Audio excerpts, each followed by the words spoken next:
Good day. Yes. Are either of you not surprised because you knew this was going on and it was only a matter of time? Yeah, I'm not surprised. I knew it was a matter of time. I just didn't know the time would be so soon. I thought it would take 80 years, 100 years for this to come about, but it's happening right before in front of our eyes. So it's like, man, it's fast. It's quick. Now, Mark, you're saying that this is legit, that you knew this kind of stuff was going on? Well, it depends on what you're saying about knew what kind of stuff was going on. But I can tell you about my life as being an artist on Bad Boy and the things that I've encountered as being an artist. As far as all the other allegations that he may have going on, those are just things that unfortunately he has going on in his life that we can talk about. But I didn't know that a lot of these things that he's being allegedly accused of, I didn't know that they even had anything much to do with him like that, honestly. Like, all right, so I just want to be clear. I want to be clear about what you're saying, Mark. The allegations against him right now, let's be clear, are that he may be connected to a sex trafficking, drug trafficking, gun trafficking ring that may even include underage people.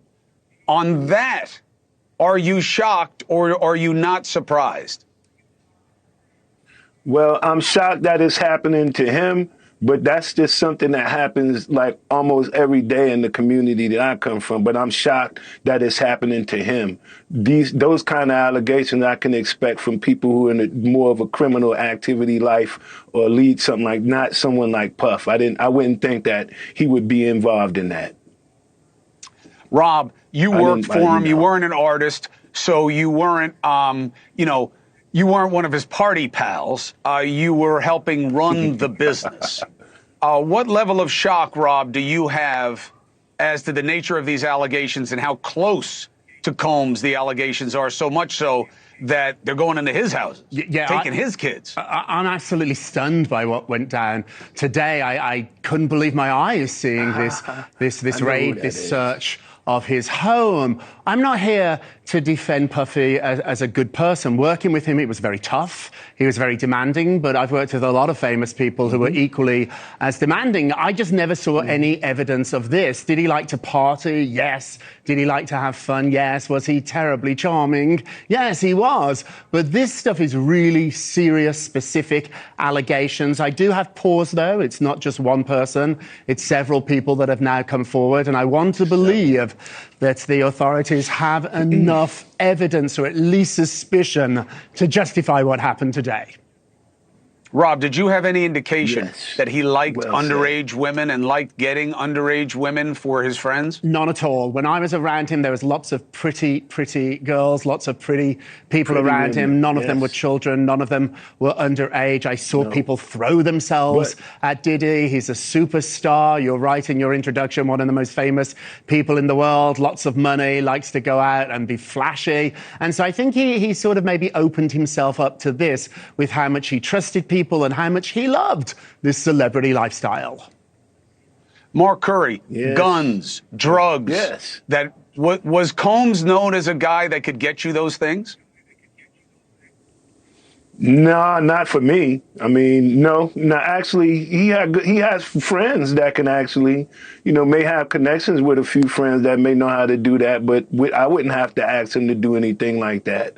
I always just did whatever. I always had to, since working with him, man, it's been having to do everything you have to do on your own. So everything that he's going through basically is exactly what everybody else that's been around him has had to go through prison, through death. There's just a lot of things that we had to encounter. So, it's just the chicken is coming home to roost, and this is just what happens. It's karma, but I don't wish no bad upon him. It's just exactly what it is everybody else has been going through.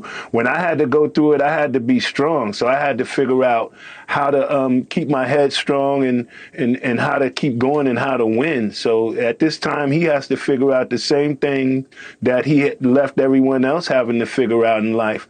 He has to be able to have the strength to move on and find some kind of faith somewhere. He's in trouble. So let's talk about why you think he's in trouble. Did Combs have a reputation, Mark, for liking young women or providing underage or young women to people? Well, what you can say is at his age, at 50, what is he, like 52 or 53? At that age, to when you're into hip hop, it's not like he's hanging around people his age. So he's always placing himself around people who are underage, because those are the people who party. So when you go to the club and you're having a party tonight at Club Live or whatever that club may be, the only people that are going to attend that party are probably young people. So his lifestyle is not allowing him to grow and become a older person or a man or whatever you may, whatever we grow to be. So I think it comes with the lifestyle that he's choosing to live. And my best advice for him would be that sometimes you have to grow up. You have to outgrow some of your ways, and you have to think different sometimes. He just never knew how to do that. Well, if these allegations are true, yeah, he's going to have a lot of time to grow behind bars because this isn't behavior. This is criminality. Did you ever have an experience, Mark, where you saw that somebody was given males or females to have sex with that were given through the company? No, there was a such thing as like a casting couch type of thing, but that's the same thing as in the movie industry. And that's just people who are willing to do certain things. But, it was never pressure or any, you had to do this in order to be a part of the movement. It was never that. But, as far, how you treat employees or how you talk to people, if you can talk to someone crazy, you can do crazy things to a person. So you don't actually have to see people do crazy things to people. You can just listen to the way they talk to them.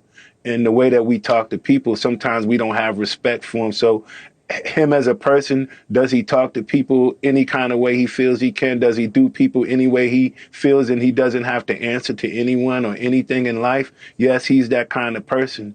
And that's something that he had plenty of time to change in his life, but as a result, it's coming back on him. Listen, I get it. We've heard that about a lot of big shots. I played basketball against Sean Combs' team many years ago. I saw how he was with them. I saw how he was on the court. But that's very different, Rob, than smacking a woman around and telling her to go have sex with people and, being a gun and drug runner.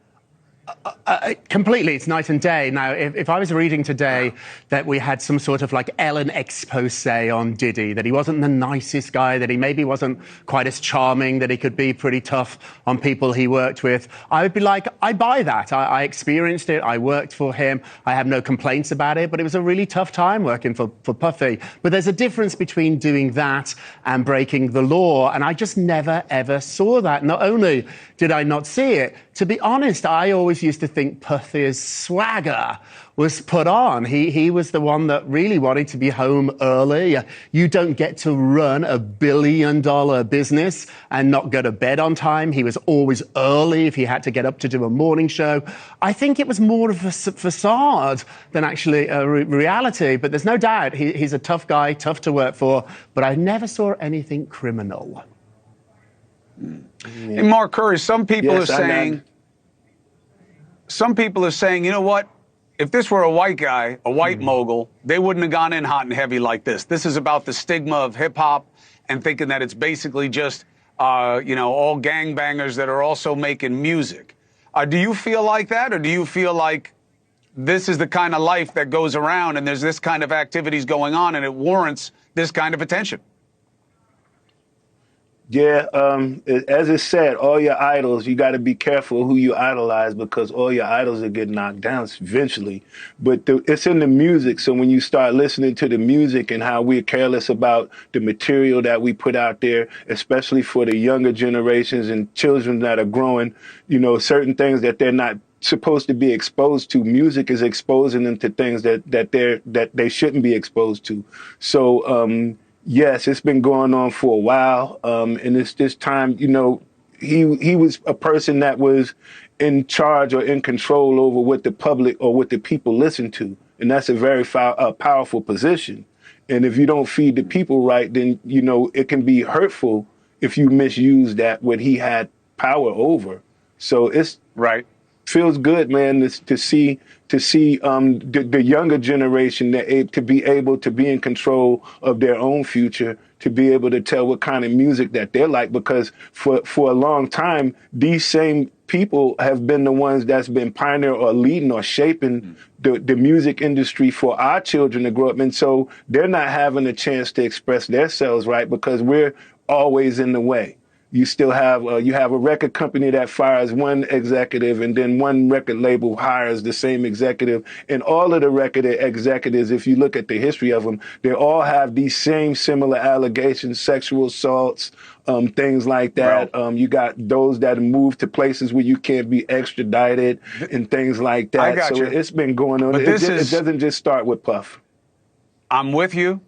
He didn't start it. He didn't end it. But I got to tell you, we've never seen anybody. You know, Suge Knight has got nothing on these allegations. I grew up loving hip hop. I grew up in Queens, New York, so like in the 70s. So it's been part of my persona for my entire life. But I've never seen somebody as big as Puff Daddy or whatever you want to call him, Sean Combs, get done like this. So, Rob, we'll see what happens. The feds better have a case because they have totally trashed this guy's reputation. Yeah, I know him really well. I've never seen anybody get this heavy. Yeah, and I know him really well. He's a fighter. He's an absolute fighter. The statement that his lawyer just put out is really, really strong. And I think there's a lot of questions there. Like, it does seem like the press was tipped off. Right. The cameras were there above the house. Did they need to handcuff his sons and do it outside where we could get video of it? I don't know. I know Puff. I worked with him for a long time. I'm not defending him here, but what I am saying is that he's not going to go down without a fight.